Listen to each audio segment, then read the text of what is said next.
অনেক ভালো হতো যদি কারো স্ক্রিন শেয়ার করা সম্ভব হয়।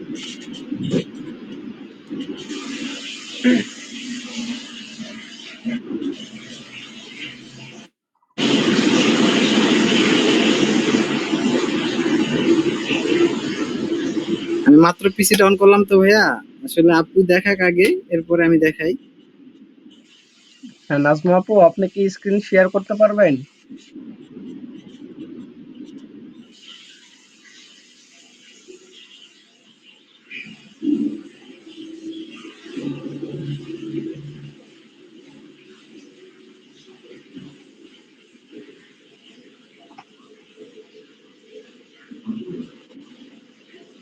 আচ্ছা, আপনাদের ভিডিও দেওয়ার পর যদি কোনো প্রবলেম থাকে আমাকে বলেন, আমি ওটা সলভ করে দিব।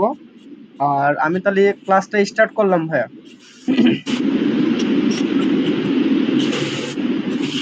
হ্যাঁ হ্যাঁ, আপনি ক্লাস স্টার্ট করে দেন।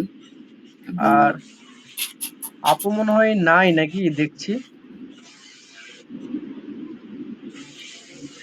মনে হয় উনি, আচ্ছা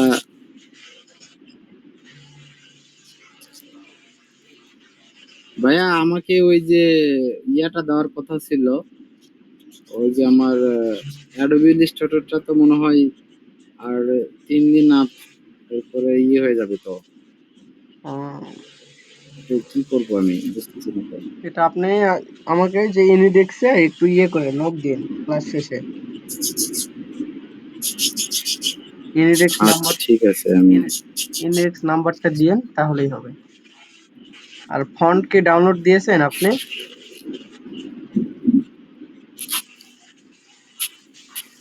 না ভাইয়া, আর পরে দেওয়া হয়নি। ফন্ট গুলো আপনার তো মনে হয় অনেকগুলো ফন্ট দেওয়া আছে আপনাকে, আপনি ওই ফন্ট গুলো নিয়ে ইনস্টল দিন।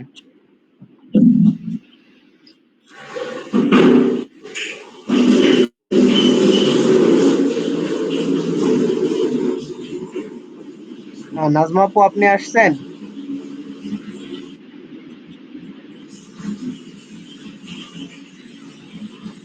আচ্ছা, আমরা তাহলে শুরু করলাম।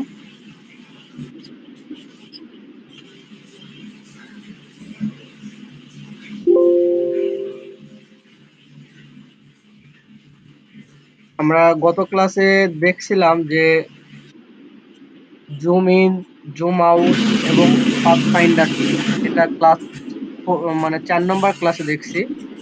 আপনারা যদি একটু আনমিউট করতেন তাহলে ভালো হতো, আওয়াজ আসতেছে অনেক, ভিডিও হচ্ছে তো।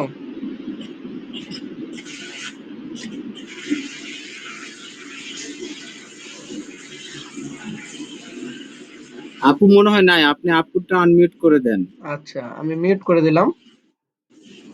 আচ্ছা, আপুরটা মিউট করে দিলাম আমি। আচ্ছা, এখন দেখেন যে আমরা গত ক্লাসে দেখছিলাম যে যে কোনো একটা অবজেক্টকে কিভাবে জুম করতে হয়, কিভাবে জুম আউট করতে হয় এবং পাথফাইন্ডার টুলটা এ টু জেড আমরা দেখছিলাম। ভাইয়া আপনি মনে হয় স্ক্রিন শেয়ার করেন নাই। ওই স্ক্রিন শেয়ার করি নাই এখনো। ইস! ভাইয়া আপনি, না না, স্ক্রিন শেয়ার করেন নাই আপনি। সেই স্ক্রিন শেয়ার না করেই কথা বলছি। আল্লাহ! হ্যাঁ হ্যাঁ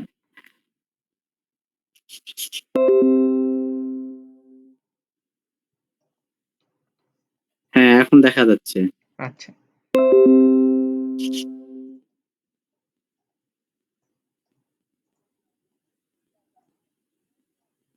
আচ্ছা, গত ক্লাসে আমরা যেগুলো দেখছিলাম সেগুলো আর বলছি না। যে আজকে আমাদের ৫ম নাম্বার ক্লাস। তো আমাদের ৫ম নাম্বার ক্লাসে কি কি থাকছে সেটা একটু দেখি। টাইপ টুল আমাদেরকে প্রতিনিয়তই করতে হবে। এটা খুব গুরুত্বপূর্ণ কাজ এই টুলসের। আমরা টাইপ টুল দেখব। টেক্সট এক্সপান্ড, কিভাবে টেক্সটকে এক্সপান্ড করতে হয় আমরা টেক্সট এক্সপান্ডটা দেখব। Area type tool, area type টুলের কাজ কি? Type on a path tool, alignment আর প্যারাগ্রাফ, এই ৬টা টুলসের বা ৬টা অপশনের কাজ আমরা শিখবো আজকে ইনশাল্লাহ। আমরা দেখি যে টাইপ টুল, আমি আমাদের এটা টাইপ টুল শর্টকাট টি। আমি কিবোর্ডে টি প্রেস করলাম, দেখেন আমার টাইপ টুল চলে আসছে। এখানে আমি লিখলাম যে আমি একটা কিছু লিখলাম,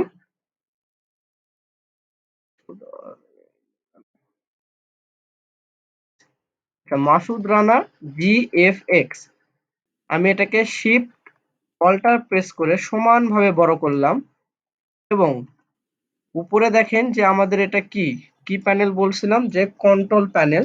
কন্ট্রোল প্যানেলের আন্ডারে দেখেন এখানে ক্যারেক্টার প্যানেল আছে, অথবা আপনি কিবোর্ডে কন্ট্রোল টি প্রেস করে আপনি এই ক্যারেক্টার প্যানেলটা নিয়ে আসতে পারেন। আচ্ছা,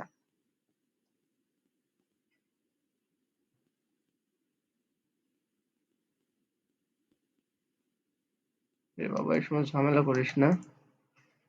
আচ্ছা, দেখেন যে এখানে আমার ক্যারেক্টার প্যানেলটা ওখানে আমি ওপেন করলাম।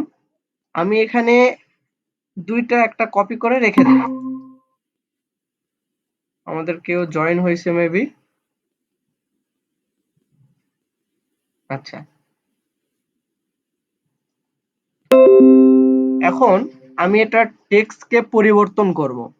মাসুদ রানা জিএফএক্স, আমি চাচ্ছিলাম এই টেক্সটকে পরিবর্তন করতে। আমার পছন্দ অনুযায়ী আমি কিছু টেক্সট নেব। আমি এস প্যানেলে ক্লিক করার পর দেখেন আমার এখানে পর্যায়ক্রমিকভাবে কিছু টেক্সট আসতেছে। আমার যেটা প্রয়োজন আমি সেটা নিতে পারি। আমি এটাকে নিলাম। আচ্ছা, এখন আমি এখানে ফন্টের নামও আমি কি করতে পারি?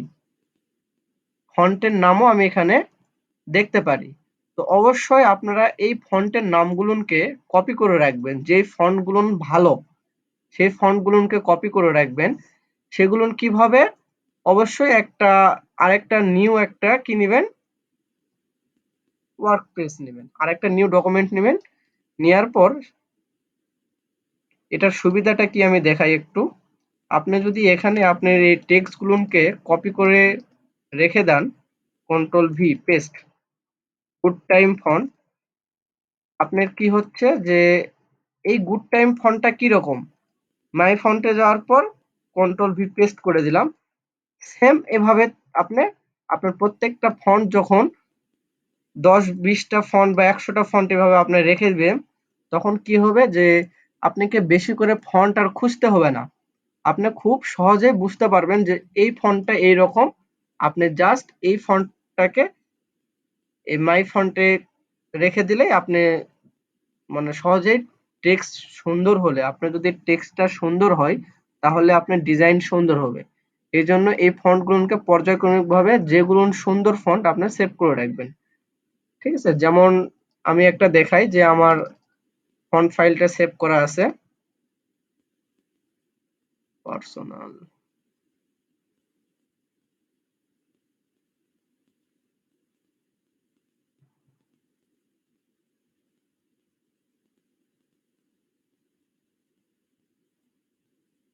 T shirt design. আমি ফন্টটা কোথায় যেন সেট করে রাখছি, টি শার্ট এলিমেন্ট। দেখেন এই যে ফন্ট নেম, আমি ফন্ট নেমে যখন ক্লিক করছি দেখেন ফন্ট 1। আমি 1 নম্বর ফন্টকে যখন সিলেক্ট করব, দেখেন একটার আন্ডারে আমার অনেকগুলো ফন্ট সেভ করা আছে। দেখেন এখানে আমি পর্যায়ক্রমিকভাবে আমি ফন্টগুলোকে কি করছি? সেভ করে রেখে দিয়েছি। তাহলে আমি খুব সহজেই দেখতে পাই যে এই ফন্টগুলো কিরকম। আমার মনে করেন যে এই ফন্টটাকে পরিবর্তন করা প্রয়োজন। আমি এখান থেকে এই ফন্টগুলোকে অবশ্যই দেখেন এখানে আইড্রপার টুলস নামে একটা অপশন আছে। এটাতে যে আমি ক্লিক করি, করার পর দেখেন আমি যেই ফন্টে ক্লিক করব সে কিন্তু সেই ফন্টেই কনভার্ট হয়ে যাচ্ছে। তাহলে আপনাদের খুব সহজেই আপনারা আপনাদের ফন্টগুলোকে বুঝতে পারবেন, বুঝে সে অনুযায়ী ডিজাইন করতে পারবেন। এটা আপনাদের ইচ্ছে, এভাবে করে রাখলে আপনাদের ডিজাইনগুলো করা সহজ হয়। আচ্ছা, আমি ফন্ট নিলাম এখানে। এই ফন্টকে আমাদের টপিক ছিল যে টেক্সট এক্সপান্ড। আচ্ছা, এক্সপান্ড জিনিসটা কি? আমরা আমাদের একটা কাঙ্ক্ষিত ফন্টকে লিখলাম। লেখার পর সাপোজ ধরুন কোনো একটা ক্লায়েন্ট আপনাকে লোগো তৈরি করতে দিয়েছে, তখন আপনাকে অবশ্যই কি করতে হবে? এটাকে এক্সপান্ড করতে হবে। ক্লায়েন্টকে যখন আমরা কোনো একটা ফাইল দিব তখন এই টেক্সটকে আপনাকে এক্সপান্ড করে দিতে হবে। কারণটা কি? আপনি যদি এটাকে এক্সপান্ড না করেন, এক্সপান্ড করবো কিভাবে? যে রাইট বাটন ক্লিক করলে দেখেন ক্রিয়েট আউটলাইন। আমি যদি ক্রিয়েট আউটলাইন করি তাহলে কি হচ্ছে, আমাদের টেক্সটটা ভেঙে যাচ্ছে। সরি, আমি এক্সপান্ড বলছিলাম ভুল করে। টেক্সটকে ক্রিয়েট আউটলাইন করতে হবে। টেক্সট এক্সপান্ডের বিষয়টা আমি পরে বুঝাবো। টেক্সটকে যখন লিখবো, আমি কন্ট্রোল জেড দিলাম, আমি দুটাকে কপি করে রাখলাম। দেখেন এই টেক্সটটাকে যদি আমি রাইট বাটন ক্লিক করে ক্রিয়েট আউটলাইন, শর্টকাট হচ্ছে শিফট কন্ট্রোল ও, আমি ক্রিয়েট আউটলাইনে প্রেস যখন করব, এই দুইটার মধ্যে তফাৎ দেখেন যে এটাতে যখন আমি ক্লিক করছি তখন দেখেন একটা বাউন্ডারি বক্স আসতেছে এবং নিচে একটা আন্ডারলাইন, মানে আন্ডারলাইন করা আছে, এবং উপরেরটাতে দেখেন আমি যখন ওকে কি করছি, মানে টেক্সটটাকে ক্রিয়েট আউটলাইন করছি, তখন দেখেন শুধু বক্স আসছে, নিচে কিন্তু কোনো আন্ডারলাইন আসে নাই। তো আপনি যখন টেক্সটকে ক্রিয়েট আউটলাইন করবেন তখন আপনি এই টেক্সটকে আর পরিবর্তন করতে পারবেন না। আর যখন আপনি ক্রিয়েট আউটলাইন করবেন না তখন আপনি যে কোনো টেক্সটকে একে কনভার্ট করতে পারবেন, যে কোনো টেক্সটে তাকে কনভার্ট করতে পারবেন। বিষয়টা হচ্ছে এমন যে আপনি যদি এই টেক্সটকে ক্রিয়েট আউটলাইন না করে ক্লায়েন্টকে দেন, তার কম্পিউটারে যদি এই টেক্সটটা না থাকে তাহলে কিন্তু আপনি যে কাঙ্ক্ষিত মানের ডিজাইন করে দিবেন তার কাছে ডিজাইন পরিবর্তন হয়ে যাবে তার কাছে, কারণ ফন্টটা নাই। যার কারণে তার কাছে যে ফন্ট আসবে ডিফল্ট ভাবে কম্পিউটারে যে ফন্টটা থাকবে সেটা শো করবে। তো আমরা যখন ক্লায়েন্টের কোনো কাজ করব তখন অবশ্যই টেক্সটকে কি করব, ক্রিয়েট আউটলাইন করব। আর এটা একটু ভাবার বিষয় যে একটা টেক্সটকে আমরা যদি ক্রিয়েট আউটলাইন করি তাহলে আমাদের কি হবে, আমরা কিন্তু ওই টেক্সটকে আর কি করতে পারবো না, পরিবর্তন করতে পারবো না। ওই টেক্সটকে আমরা আর কোনো করতে পারবো না, আগের আহ, অন্য কোনো টেক্সটে কনভার্ট করতে পারবো না। তো আমাদেরকে অবশ্যই মনে রাখতে হবে একটা টেক্সটকে যখন আমরা ক্রিয়েট আউটলাইন করব অবশ্যই ওই টেক্সটকে আরেকটা কপি করে রেখে দেব। যেমন ধরেন এটাকে আমি আরেকটা অল্টার প্রেস করে কপি করে আমার এখানে ডেস্কটপে বা আর্টবোর্ডের বাইরে রেখে দিলাম। এখন আমি এই টেক্সটটাকে ক্রিয়েট আউটলাইন করব, রাইট ক্লিক ক্রিয়েট আউটলাইন। তাহলে দেখেন আপনি এটাতে যখন ক্লিক করছেন তখন কিন্তু আপনি কোনো টেক্সটকে কিন্তু আর পরিবর্তন করতে পারছেন না। দেখেন আমি যে টেক্সটগুলোকে ক্লিক করছি পরিবর্তন হচ্ছে না, কিন্তু দেখেন আমি ক্লিক করছি পরিবর্তন হচ্ছে না, কিন্তু এটাকে যখন আমি পরিবর্তন করব দেখেন পরিবর্তন করতে পারছি। তো ক্লায়েন্টকে যখন আমরা কাজ জমা দিব ক্লায়েন্ট কিন্তু চাইতেই পারে যে আপনার টেক্সটের নাম কি, আমাকে ওই টেক্সটের নামটা দেন এবং ওই টেক্সটটা আমাকে দেন। তো এই জন্য এইরকম ঝামেলাতে যেন না পড়তে হয় আমরা একটা টেক্সটকে কপি করে রেখে দিব, তাহলে পরবর্তীতে আমরা কি করতে পারবো, ওই টেক্সটটাকে তাকে দিয়ে দিতে পারবো। এবং যখন আমি এই টেক্সটটা লিখলাম, লেখার পর আপনি এখন এই টেক্সটের অনেক কাজ করতে পারবেন। এই কাজগুলো না আমরা আস্তে আস্তে লোগো ডিজাইনের যখন কাজ করব তখন আমরা দেখব। এখন আপনি এই টেক্সটটাকে কালার দিতে পারবেন, বিভিন্ন স্টাইল করতে পারবেন। মোটামুটি আজকে এতটুকুই দেখাই, যখন আমরা পর্যায়ক্রমিকভাবে লোগোর কাজ করব তখন আমরা এগুলো দেখব। আচ্ছা, তারপরে আমাদের আমাদের মূল টপিকস কিন্তু মনে রাখতে হবে যে যখন ক্লায়েন্টকে কোনো কাজ দিব অবশ্যই আমাকে ক্রিয়েট আউটলাইন করে ক্লায়েন্টকে দিতে হবে। তাছাড়া আমরা কিন্তু বিপদে পড়ে যাব যে এই টেক্সটটা ক্লায়েন্টের কাছে নাও থাকতে পারে। আচ্ছা, দ্বিতীয় নাম্বার টপিকস আমাদের কি ছিল, যে এখানে টেক্সট এক্সপান্ড হবে না, টেক্সট ক্রিয়েট আউটলাইন হবে। আচ্ছা, এরিয়া টাইপ টুল, আমি এটাকে কাট করে কেটে ফেললাম,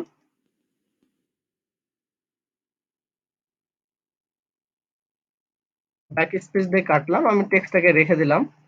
যে টাইপ টুলের আন্ডারে ক্লিক করে ধরে থাকলাম, 1 সেকেন্ড পুশ করে ধরে থাকবো, যেহেতু দেখেন এই টাইপ টুলের এখানে ছোট্ট একটা আইকন আছে। আমি প্রথম ক্লাসে বলেছিলাম যেসব টুলস এর নিচে ছোট্ট একটা আইকন থাকবে তার আন্ডারে একাধিক টুলস থাকে। তো আমি এই টুলসটাকে 1 সেকেন্ড পুশ করে ধরলাম, ধরার পর দেখেন টাইপ টুল, আমরা টাইপ টুল লিখলাম। এখন এরিয়া টাইপ টুল, আমরা এরিয়া টাইপ টুলে ক্লিক করলাম।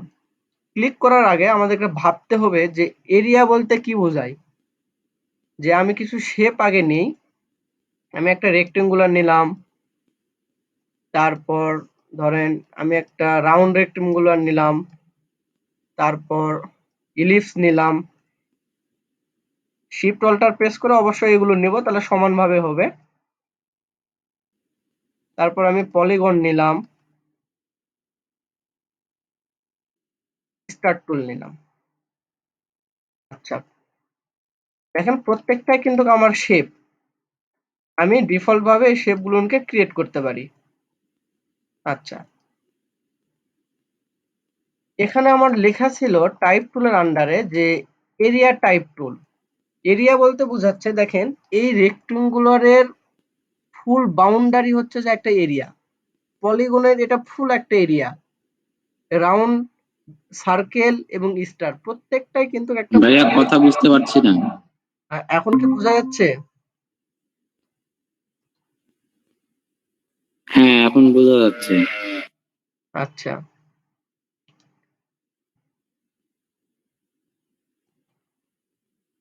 দেখেন প্রত্যেকটাই কিন্তু আমার এরিয়া। আমরা অনেক ধরনের পোস্টার দেখি, যে পোস্টার গুলো কি থাকে, যে এই স্টারের মধ্যেই লেখা, প্রত্যেকটা লেখা এই স্টারের কি ভিতরেই থাকে, বা ধরেন এই সার্কেলের ভিতরেই থাকে। আমরা দেখি একটু কিভাবে কি করা যায়। সার্কেলটাকে শিফট অল্টার প্রেস করে বড় করলাম আমি। বড় করার পর আমি এরিয়া টাইপ টুলে ক্লিক করলাম। অবশ্যই আমার এই সার্কেলটা সিলেক্ট থাকা অবস্থায়, সার্কেলটাকে যখন আমি সিলেক্ট করলাম, করার পর এরিয়া টাইপ টুলে ক্লিক করব।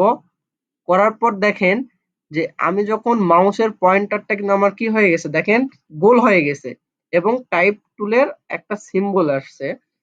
আপনারা জাস্ট কোথায় অ্যাঙ্কর লেখা আছে, অ্যাঙ্করের উপরে ক্লিক করবেন। আমি যদি এই অ্যাঙ্করের উপরে ক্লিক করি, দেখেন অনেকগুলো লেখা আমার কি এই ভিতরে চলে আসছে, তাই না? আপনি ডাবল ক্লিক দেন, কন্ট্রোল এ। এখন আপনি এখান থেকে চাইলে টেক্সট গুলোকে পরিবর্তন করতে পারেন। দেখেন আমার কিন্তু কোনো লেখা এরিয়ার বাইরে যায়নি, সার্কেলের বাইরে কিন্তু কোনো লেখা যায়নি। আপনি এই সার্কেলের মধ্যে লেখাটাকে বড় করতে হলে আপনি জাস্ট এটার উপরে ডাবল ক্লিক করবেন বা কন্ট্রোল এ প্রেস করে পুরো লেখাটাকে সিলেক্ট করবেন। ভাইয়া কিছু প্রশ্ন ছিল। হ্যাঁ, প্রশ্নটা একটু পরে করেন, আমি এটা একটু বুঝাই।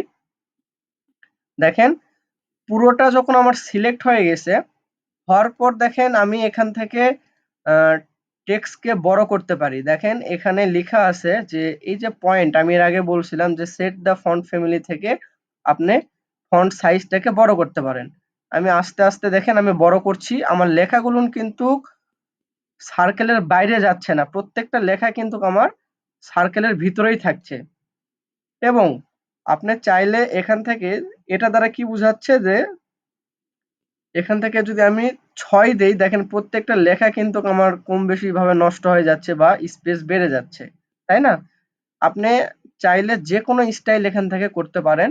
আপনারা প্রত্যেকটা স্টাইল এখান থেকে একটু করে দেখে নিবেন, তাহলে বুঝতে পারবেন। এবং প্রত্যেকটা লেখার মাঝে একটু স্পেস দিতে হলে আপনাকে কি করতে হবে, আমি সাপোজ এতটুকু লেখা স্পেস করব, তাহলে দেখেন এই যে এই অপশনে যদি আমি ক্লিক করি, ক্যারেক্টারসে এসে এই অপশনের উপরে ক্লিক করার পর দেখেন আপনি যদি ৫, ৭, ১০ এভাবে দেন, আগের লেখাগুলো দেখেন আর নিচের লেখাগুলো দেখেন। এই লেখাগুলো স্পেস বেড়ে গেছে কিন্তু সার্কেলের বাইরে কোনো লেখা যায়নি। হ্যাঁ, এখন আপনি প্রশ্ন করতে পারেন।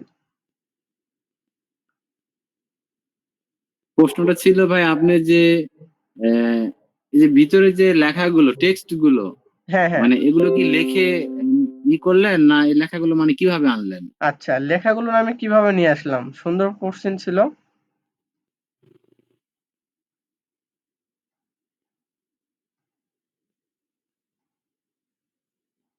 আচ্ছা দেখেন যে এই লেখাগুলো অটোমেটিক্যালি ডিফল্ট ভাবে এখানে চলে আসবে। কিন্তু আমার তো এই লেখাগুলো তো প্রয়োজন নাই, তাই না? ক্লায়েন্ট আপনাকে বিভিন্ন ধরনের টেক্সট দিবে, তখন আপনি কি করবেন? আমাদের কাছে এখন আপাতত টেক্সট নেই, তারপর আপনি টেক্সট নেওয়ার জন্য গুগলে এসে যদি সার্চ দেন যে লরেম ইপসাম,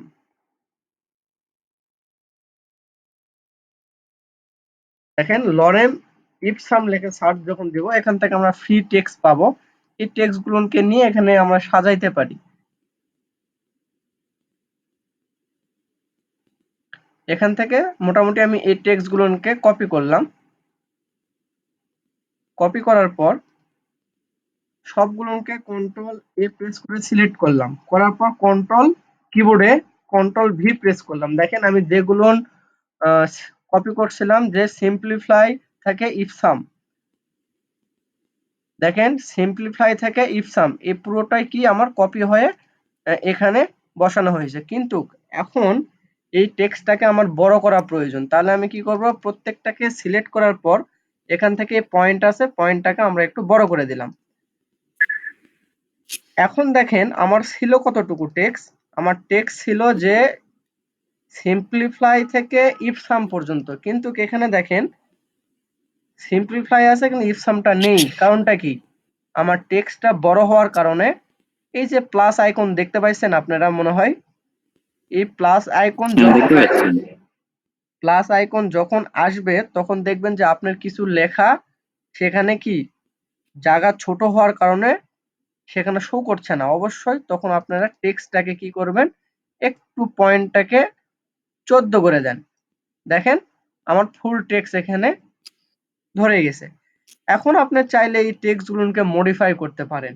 যে মডিফাই বলতে এখানে যেমন ছিল যে অ্যালাইনমেন্ট, প্যারাগ্রাফ, যে আমরা আজকের ক্লাসে যা যা ছিল যে অ্যালাইনমেন্ট এবং প্যারাগ্রাফ, আমরা এখন এই দুইটা জিনিসটা দেখব।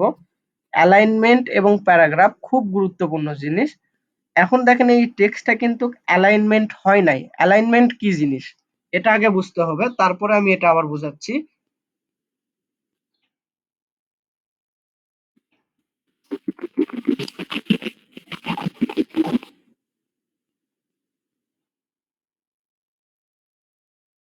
দেখেন এখানে দুইটা অবজেক্ট আছে, এখানে দুইটা অবজেক্ট আছে। আমরা একটা অবজেক্টের কাজ কি করলাম, কালো আর লাল, এটা অবজেক্ট 1, এটা অবজেক্ট 2। অ্যালাইনমেন্ট কি জিনিস, অ্যালাইনমেন্টকে নিয়ে আসার জন্য অবশ্যই আমাকে উইন্ডো প্যানেলে যেতে হবে। এখান থেকে আমাদের অ্যালাইন কোথায় লেখা আছে আমরা এটা একটু দেখব। দেখেন এখানে অ্যালাইন, শিফট F7, আপনি যদি কিবোর্ডে শর্টকাট শিফট F7 প্রেস করেন তাহলে আমাদের অ্যালাইনমেন্টটা সরাসরি চলে আসবে। আমি অ্যালাইনমেন্ট নিলাম, দেখেন আমার অ্যালাইনমেন্ট টুলসটা চলে এসছে প্যানেলটা। এখন এখানে কি বুঝাচ্ছে যে দেখেন অ্যালাইনমেন্ট সব সময় একের একাধিক অবজেক্ট 2টা 3টা 4টা 5টার মধ্যে হবে। ঠিক আছে, এখানে দেখেন এই দুইটা অবজেক্টকে আমি সিলেক্ট করলাম। আমার অবজেক্ট 1 এবং অবজেক্ট 2 কে যখন আমি সিলেক্ট করব, করার পর দেখেন এখানে কিন্তু সে সিগন্যাল দিয়ে দিয়েছে যে এই পাঁচটা সমান হবে আমার, দেখেন হরিজেন্টাল অ্যালাইন লেফট, হরিজেন্টাল বরাবর লেফটে সে কি হবে, সমান হবে। আমি যদি এটাতে প্রেস করি তখন দেখেন যে এই আইকনের সঙ্গে কি এই পাঁচটা সমানভাবে মিলে গেছে। এখন আবারও দুইটা অবজেক্টকে সিলেক্ট করার পর আমি যদি হরিজেন্টাল অ্যালাইন রাইট, রাইটে ক্লিক করি তাহলে দেখেন রাইটে মিলে গেছে। এখন আমি এই দুইটা অবজেক্টকে সিলেক্ট করার পর এটা দিয়ে যদি আমি করি তো হরিজেন্টাল অ্যালাইন সেন্টার, তার মানে কি হরিজেন্টাল বরাবর সেন্টারে কি হবে, সমান হবে। দেখেন দুটা কিন্তু সেন্টার বরাবর সমান আছে।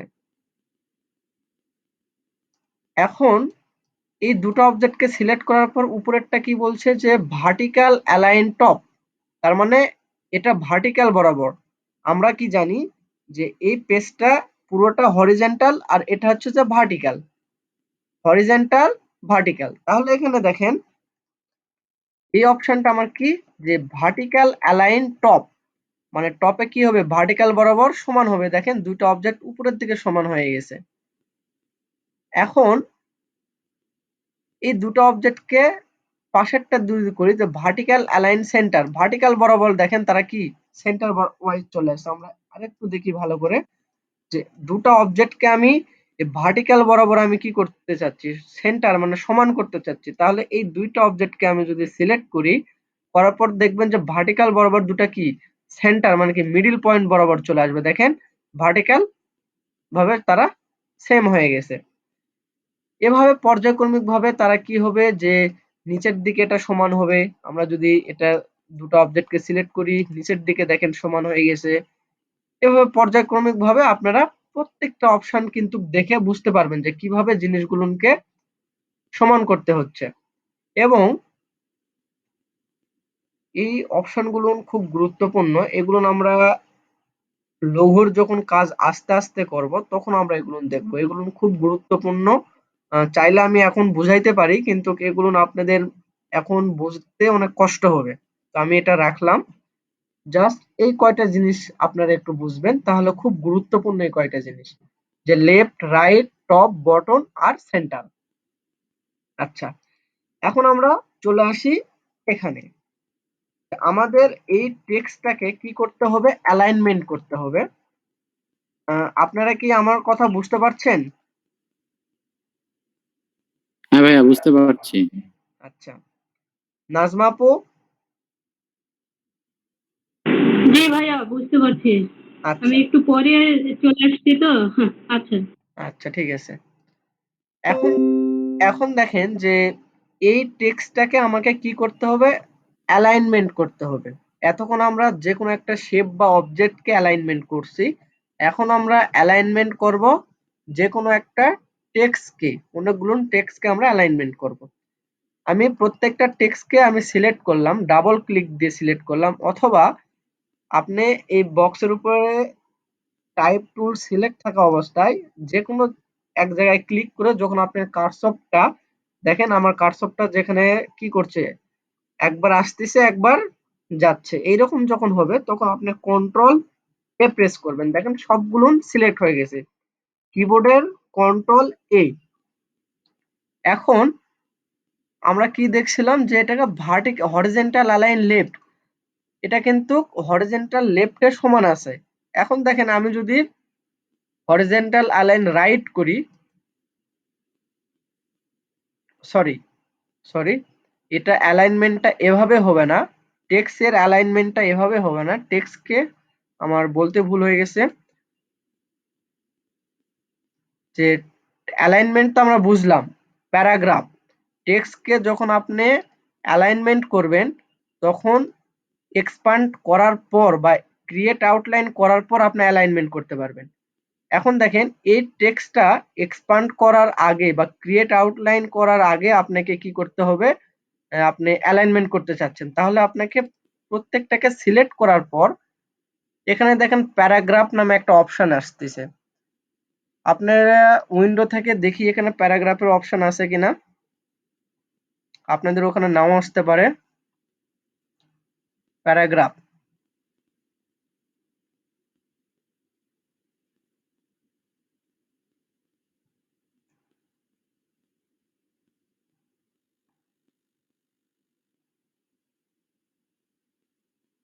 আচ্ছা, দেখেন যখন আপনার ডাবল ক্লিক দিবেন টেক্সটের উপরে তখন এই কন্ট্রোল প্যানেলে প্যারাগ্রাফ নামে এই টুলসটা চলে আসবে আপনাদের, অথবা এখানে ক্লিক করলে আপনাদের প্যারাগ্রাফের, এখানে তো প্যারাগ্রাফ আসার কথা, সরি এই যে আপনি যখন এটা কেটে দিলাম, কন্ট্রোল টি প্রেস করবেন। কন্ট্রোল টি প্রেস করার পর ক্যারেক্টারের পাশেই দেখেন প্যারাগ্রাফ নামে অপশন চলে আসছে। আপনারা কি বুঝতে পারছেন? কি প্রেস করবো ভাই? কন্ট্রোল টি পি টি টি টি? হ্যাঁ, কন্ট্রোল টি। ও আচ্ছা আচ্ছা আচ্ছা। আচ্ছা, আমরা এই যে ক্যারেক্টার টুল যেভাবে নিয়ে আসতাম না, ওটা কন্ট্রোল টি প্রেস করলে ক্যারেক্টারের পাশে দেখবেন যে প্যারাগ্রাফটা চলে আসছে। এখন দেখেন যে অ্যালাইন লেফট, কোনো টেক্সট, অনেকগুলো টেক্সট যখন থাকবে এরকম ক্রিয়েট আউটলাইন করার আগে যদি আপনি বা এরিয়া টাইপ টুলের মধ্যে যদি করতে চান, তখন আপনাকে সবগুলো সিলেক্ট করার পর আপনি এটাতে যদি প্রেস করেন তাহলে অ্যালাইন লেফট, আমাদের লেফটে কি হবে, সমান হয়ে আছে। আমি চাচ্ছি যে রাইটে আমি অ্যালাইন করতে। সবগুলো সিলেক্ট করার পর দেখেন এটা হচ্ছে যে আমাদের অ্যালাইন রাইট। দেখেন এবার দেখেন যে আমার প্রত্যেকটা টেক্সট কিন্তু রাইট বরাবর কি হয়ে গেছে, অ্যালাইনমেন্ট হয়েছে। আপনি প্রত্যেকটাকে সিলেক্ট করার পর আপনি যদি এখানে জাস্টিফাই অ্যালাইন লেফট জাস্টিফাই করেন, দেখেন এখন কিন্তু সুন্দরভাবে টেক্সটটা মিলে গেছে। আবার আপনি সিলেক্ট করেন, করার পর দেখেন এখানে কি আছে, justify with left line align centre. দেখেন প্রত্যেকটা এদিক থেকে মিলে যে সেন্টার বরাবর আসছে। আপনি যেভাবে আপনার টেক্সটকে সাজানো প্রয়োজন আপনি সেভাবে আপনার টেক্সটকে কি করতে পারেন, সাজাইতে পারেন। ঠিক আছে? আপনারা কি বুঝতে পারছেন আমি যেতটুকু বুঝালাম অ্যালাইনমেন্ট এবং প্যারাগ্রাফ? বুঝতে পারছি ভাইয়া। আচ্ছা, আরেকটু জিনিস আছে এখানে দেখেন, এই অপশনগুলো অবশ্যই প্রথমে দেখে নিবেন যে আমার প্রত্যেকটা অপশন কিন্তু 0 আছে, তাই না? আপনারা যদি এখানে কম বেশি করে রাখেন তখন পরবর্তীতে ঝামেলা হবে। আপনারা একটু দেখে নিবেন যে প্রত্যেকটা অপশনই আমার 0। এখন যদি আমার এখানে আইকন দ্বারা কি বোঝাচ্ছে যে লেফট ইনসাইড, আমি এই পয়েন্টটাকে যদি আমি বৃদ্ধি করি তাহলে দেখেন আমার কিন্তু এই লেফট থেকে সরে যাচ্ছে এবং রাইট কিন্তু সেম থাকতেছে। পাশেরটা সেম ভাবে দেখেন,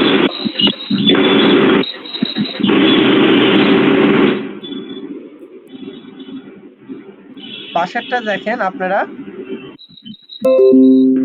যে এটা কি দেখাচ্ছে, আমাদের রাইট থেকে সরে আসবে। আমি যদি এটাতে বৃদ্ধি করি তাহলে দেখেন আমার রাইট থেকে সরে যাচ্ছে।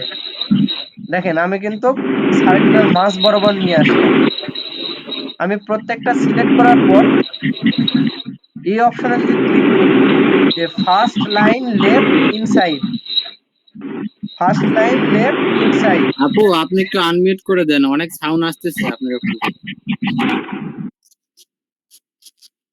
আচ্ছা সরি ভাইয়া, বুঝতে পারিনি। আচ্ছা, দেখেন আমি যদি এটা দ্বারা কি বোঝাচ্ছে, আমি যখন মাউসের পয়েন্টারটা এখানে নিয়ে যাচ্ছি তখন এখানে লেখা দেখাচ্ছে কি যে ফার্স্ট লাইন কি লেফট ইন লেফট, না ফার্স্ট লাইন, আমাদেরকে ফার্স্ট এই লাইনটাকে কি করবে, আমাদেরকে সরায় নিয়ে যাবে। আমরা সবগুলো সিলেক্ট করি, করার পর দেখেন এটাকে যদি আমি বৃদ্ধি করি তাহলে দেখেন লেফটে সে কিন্তু সরায় নিয়ে যাচ্ছে, তাই না? আপনারা এভাবে প্রত্যেকটা অপশনকে আপনারা চাইলে দেখে দেখে কাজ করতে পারেন। আমি আপনাদেরকে সার্কেলে দেখালাম, আর এগুলোকে অবশ্যই 0 করে রাখবেন আবার, তাছাড়া ঝামেলা হয়ে যাবে। আচ্ছা দেখেন প্রত্যেকটা আমার 0 করে রাখলাম। আপনারা চাইলে আমি একটা কি করলাম, সার্কেলের মধ্যে তৈরি করলাম। আপনারা এইরকম স্টারের মধ্যে তৈরি করে আমাকে দেখাবেন, এটা আপনাদের হোমওয়ার্ক। আপনারা এইরকম পলিগনের মধ্যে তৈরি করে দেখাবেন এবং আর কি আছে, রাউন্ড শেপ, ইলিপস, এই কয়টার মধ্যে দেখাবেন। এই নিচের যেটা শেষের অপশনটা, এই অপশনটাতে ক্লিক করার প্রয়োজন নাই। আপনারা উপরের এই কয়টা অপশনে কাজ করবেন। আপনারা কোনো প্রশ্ন থাকলে করতে পারেন।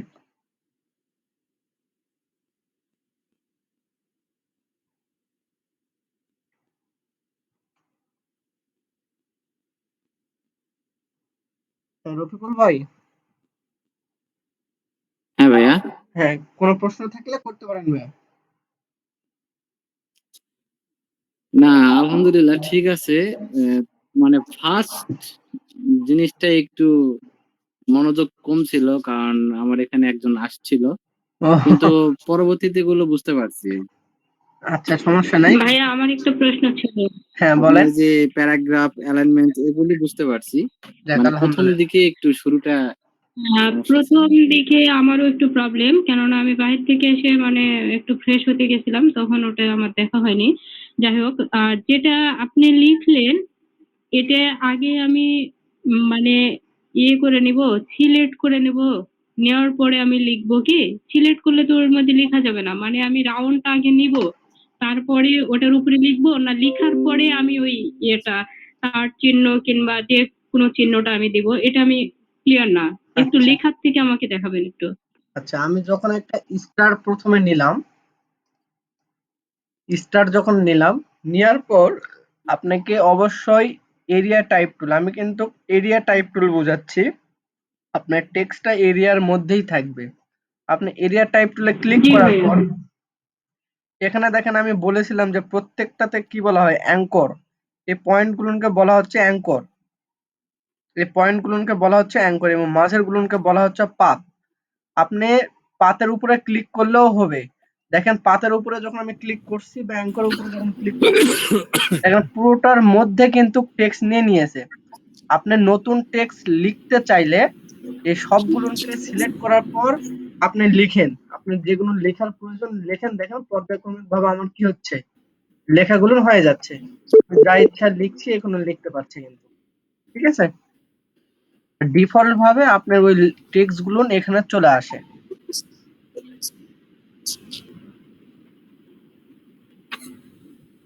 আশা করছি অ্যান্সার পাইছেন আপু। জি ভাইয়া, বুঝতে পেরেছি। আর আচ্ছা ভাই, আমি যে কোনো শেপের মধ্যেই তো প্যারাগ্রাফটা করতে পারবো না?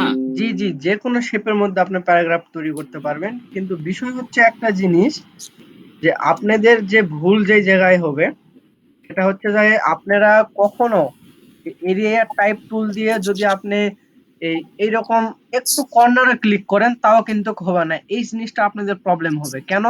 দেখেন you must click on non compound. আপনাদেরকে কম্পাউন্ডের উপরে কি ক্লিক করতে হবে।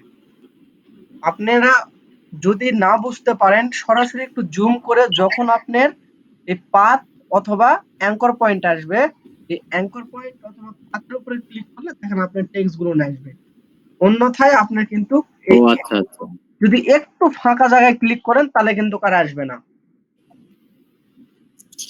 ও বুঝতে আচ্ছা পারছেন? আচ্ছা। এই জিনিসটাই আপনাদের ভুল হবে। তো এটা যেন ভুল না হয় এই জন্য আমি আগেই দেখাই দিলাম। থ্যাংক ইউ ভাইয়া। ওয়েলকাম ভাইয়া। আর আপু আর কোনো প্রশ্ন আছে?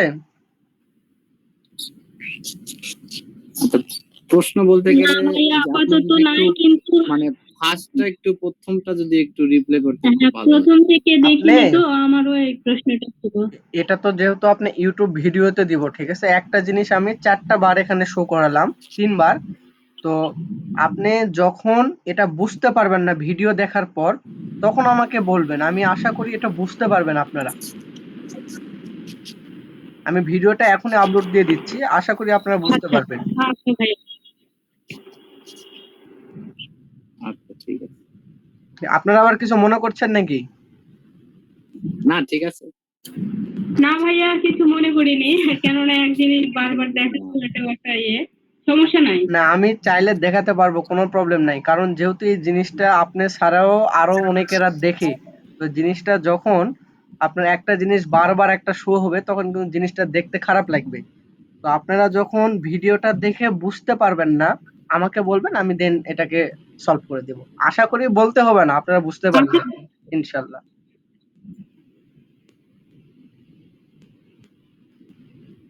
ওকে। আচ্ছা, আলী আহমেদ ভাই।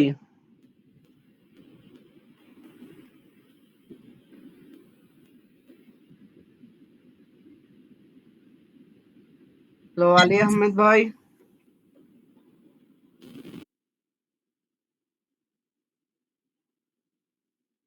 আচ্ছা, হ্যাঁ ভাই বলেন। কি ব্যাপার, আপনি ক্লাসে অ্যাটেন্ড ছিলেন না? প্রবলেম ছিল নাকি কোনো? মাঝে কোনটা ছিল না তো, তো ওই জন্য অফলাইনে ছিলাম। ওহ, আচ্ছা, তাহলে আপনি এই যে 2টা ক্লাসটা একটু মানে ভালো, সার্কেলের উপর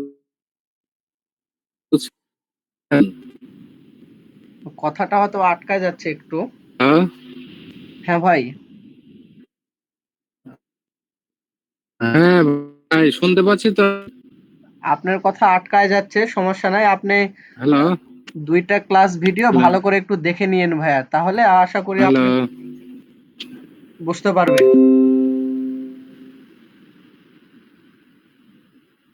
আজকের ক্লাস কি এতটুকুই রাখবো? আপনাদের হ্যাঁ বুঝতে পারছি ভাই, সমস্যা নেই। আপনাদের ক্লাসের যে শিডিউলটা ছিল হুম, টাইপ টুল, টেক্সট এক্সপান্ড বা হ্যাঁ এতটুকুই থাক। হ্যাঁ area type tool, type on a path tool, alignment এবং প্যারাগ্রাফ, এই 6টা বোঝানোর কথা ছিল। আলহামদুলিল্লাহ এতটুকু করাইছি। আপনারা একটু চেষ্টা করবেন, ঠিক আছে? ভাইয়া, জি, জি। ভাইয়া এটা ঠিক আছে, কিন্তু গতদিনের যে ক্লাসটা আমি বললাম, ওই যে দ্বিতীয় নাম্বারের লাস্টের দিকে যে ইয়েটা ওটা আমি বুঝতে পারিনি, একবার দেখায় দেন তো। আচ্ছা, গত নাম্বার ক্লাস না? পাথফাইন্ডারের ও কালকের ক্লাস। হ্যাঁ, হ্যাঁ, হ্যাঁ। আচ্ছা, পাথফাইন্ডারের কোথায় আপনার পাথফাইন্ডার? এই যে। আপনি এই যে এটা বুঝতে পারেন নাই? জি ভাইয়া, এটা। আচ্ছা, দেখেন আমি ২ টা অবজেক্ট নিলাম। অবজেক্ট 1 এবং অবজেক্ট 2 এবং অবজেক্ট 3। ৩ টা অবজেক্ট নিলাম। ৩ টা অবজেক্টের কালার একটু চেঞ্জ করে দেই।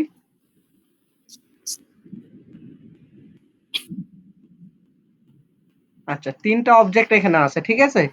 এই প্রত্যেকটা অবজেক্টকে সিলেক্ট করার পর যদি আপনি ডিভাইডেড জি। করেন, ডিভাইডেড করার পর আপনি এটার উপর ক্লিক করে আনগ্রুপ করবেন।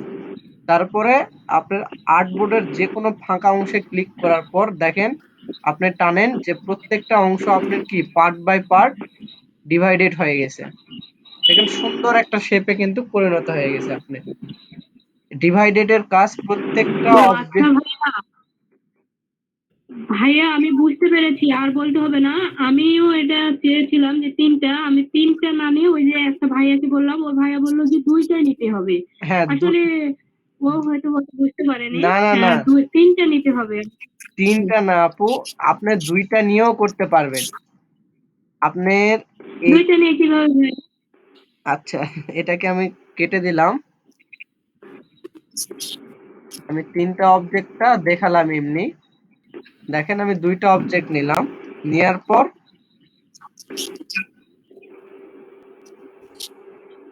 আচ্ছা,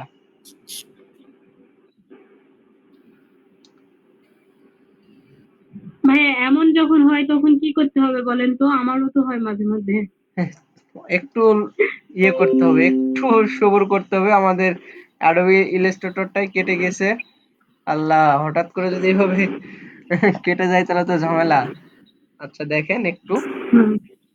মানে অতিরিক্ত লোড পড়লে পিসিতে এমন হয়। আমার পিসি মনে করেন যে সকাল থেকে কাজ চলছেই। তো এইজন্য একটু হয়তোবা হুম। লোড নিয়ে নিয়েছে। আচ্ছা ভাইয়া, বলুন।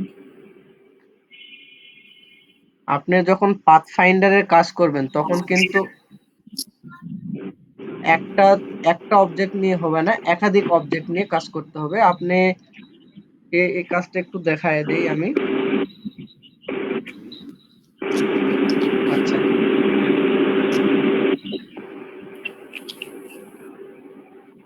অবশ্যই যখন এক্সপান্ডের কাজ করবেন তখন এই পাথফাইন্ডার এর কাজ করতে লাগলে আপনাকে কি করতে হবে? স্ট্রোকটাকে অফ করে রাখতে হবে। অফ করার পর আপনি ২ টা অবজেক্ট নিলেন। কালারটাকে একটু পরিবর্তন করে দেন। এই ২ টা অবজেক্ট সিলেক্ট করার পর আপনি যদি ডিভাইডেড এ ক্লিক করেন, করার পর আনগ্রুপ করবেন। করার পর দেখেন এই যে দেখেন প্রত্যেকটা অবজেক্ট আপনার আলাদা পার্ট বাই পার্ট ডিভাইডেড হয়ে যাবে। আশা করি বুঝতে পারছেন আপনি। ও আচ্ছা, আচ্ছা ভাইয়া, বুঝতে পেরেছি। আরেকটা আমার প্রশ্ন, জি, জি। সেটা হলো যখন আমি এই করছি, মানে সিলেক্ট করছি, হ্যাঁ? সিলেক্ট করার সময় দেখা যাচ্ছে কোনো কারণবশত হয়তোবা ডাবল আসতেছে, কিংবা আমি যেটা চাচ্ছি না অটোমেটিকলি সেটা হয়ে যাচ্ছে। ওটা আমি দ্রুত ডিলিট করব কেমনে করে? মানে ওখান থেকে হটায় ফেলবো কি করে? আচ্ছা, সাপোজ ধরেন আপনার এটা ডাবল হয়ে গেছে। কপি করে আপনি মনে করেন যে এখানে ডাবল হয়ে গেছে একটা। আপনি এই অবজেক্টটাকে চাচ্ছেন না। এই তো প্রশ্ন? হ্যাঁ, এটাই প্রশ্ন। কিন্তু আমি যখন দেখা যাচ্ছে ছোট হয়ে যাচ্ছে, ওই যে আ ফুল স্টপের মতো করে, যেটা আরকি ইয়ে করে নিচ্ছেন আপনি। আ উম এইরকম মনে করেন ছোট হয়ে হ্যাঁ, গেছে এই তো নাকি? এরকম। জি, হ্যাঁ, জি, জি। এমনটি যখন হচ্ছে তখন? তখন আপনাকে এটাকে জুম করতে হবে। জুম করার জন্য আগের ক্লাসে কি বলছিলাম? এই জুম টুলে ক্লিক করে আপনি এটার উপরে ক্লিক করেন। ক্লিক করতেই থাকেন। তাহলে দেখেন এটা আপনার সামনে চলে আসবে। তখন আপনি এই সিলেকশন টুল দিয়ে একে জাস্ট কিবোর্ডের ব্যাক স্পেসে প্রেস করবেন, কেটে গেল। এখন আবার এটাকে জুম মাইনাস করে নিবেন। প্লাস আছে আমার জুম টুল, কিবোর্ডের অল্টার প্রেস করে হুম। মাইনাস করে নিবেন। দেখেন আপনার মাইনাস হয়ে গেল। ঠিক আছে? ও আচ্ছা ভাইয়া, থ্যাংক ইউ, বুঝতে পেরেছি। আচ্ছা, আর কোনো প্রশ্ন আছে আপু? তো এখন মনে পড়ছে না ভাইয়া, মাথা গরম হয়ে আছে তো। আহ, আচ্ছা, ঠিক আছে। একটু চেষ্টা করবেন প্রতিদিনের কাজ প্রতিদিন করার জন্য। আর অবশ্যই মনে যখন পড়বে তখন ফোন দিবনি প্রয়োজনে, যে বুঝতে পারছি না এটা কিভাবে করবো, হ্যাঁ, হ্যাঁ, মাথা হ্যাঁ, তো পড়ছে না। আগে গ্রুপে জানাবেন। আগে গ্রুপে কিন্তু জানাবেন, তাহলে ধরেন যে আলী আহমেদ ভাই কিন্তু কিছুটা কাজ জানে। আলী আহমেদ না ভাইকে, সমস্যা নেই, ভাইয়াদের কাছ থেকে একটু সহযোগিতা নিই অবশ্য, আমি যেহেতু হ্যাঁ, ফার্স্ট তো আসলে আমাদের কমিউনিকেশন হয় ভাইয়াদের সঙ্গে। যাক আলহামদুলিল্লাহ। রফিকুল ভাই, হ্যাঁ ভাই, শুনছি। আপনাদের কোনো প্রবলেম হলে আলী আহমেদ ভাইকে নক করবেন, বুঝছেন? গ্রুপে কিন্তু গ্রুপে নক করবেন, ঠিক আছে? যদি উনিও অবশ্যই, অবশ্যই। উনিও কিন্তু কাজ শিখার জন্য আসছে। আপনারা যখন প্রবলেম বলবেন উনি সলভ করতে পারলে ওনারও প্রবলেম সলভ হবে, আপনাদেরও প্রবলেম সলভ হবে, ঠিক আছে? কি আলী আহমেদ ভাই, আপনি রাজি অবশ্যই আছেন তো? ভাইয়া। হ্যাঁ ভাই, আমি রাজি আছি, সমস্যা নেই। আর আমি কিন্তু একটু তাড়াতাড়ি আমি ঘুমায় যাই সবসময় তো। অনলাইনে থাকি ভাই। আমি একটু তাড়াতাড়ি ঘুমায় যাই তো, হয়তো আপনাদের অ্যান্সার গুলো দিতে পারি না। আলী আহমেদ ভাইকে তো দেখা যায় না তাড়াতাড়ি, চলে যায় দেখি, গ্রুপে থাকে না, মাঝে মধ্যে আগে চলে যায়। না, আমি গ্রুপে না থাকলে অনলাইনে থাকি, আর গ্রুপে থাকি তো, সবসময় তো থাকি। ভাইয়া অনলাইনে থাকলে তো আমি পাবো না আপনাকে, আমি তো আপনাকে দেখতে পাই না। কোনো প্রবলেম হলে কি বলবো আপনাকে, ওইভাবে পাওয়া যায় না, তো অন্য ওই দুইটা ভাইয়ের সঙ্গে কথা হয়। আপনারা, আপনার সঙ্গে কি এর আগে কি আমার কখনো কথা হয়েছে ভাইয়া? হ্যাঁ হয়েছিল তো, কালকের আগের দিন মনে হয়। কালকে নেটের ডিস্টার্ব আছিল, কারেন্ট আসছিল না সারাদিন। কালকে ও তো আচ্ছা ভাইয়া, কালকে তো তাহলে ক্লাসও হেল্প করতে পারি করেন নাই। এতটুকুই। হ্যাঁ হ্যাঁ, বুঝতে না পারলে হেল্প করেন। আচ্ছা, ঠিক আছে। ওকে। আচ্ছা তাহলে আজকের ক্লাসটা এতটুকুই রাখি নাকি?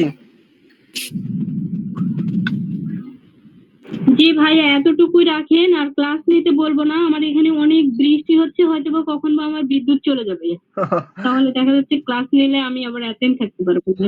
আচ্ছা, ঠিক আছে। আপনারা কিন্তু অবশ্যই চেষ্টা করবেন ফিক্সড টাইমে অ্যাটেন্ড হওয়ার। এটা আপনাদের কাছে অনুরোধ রইলো।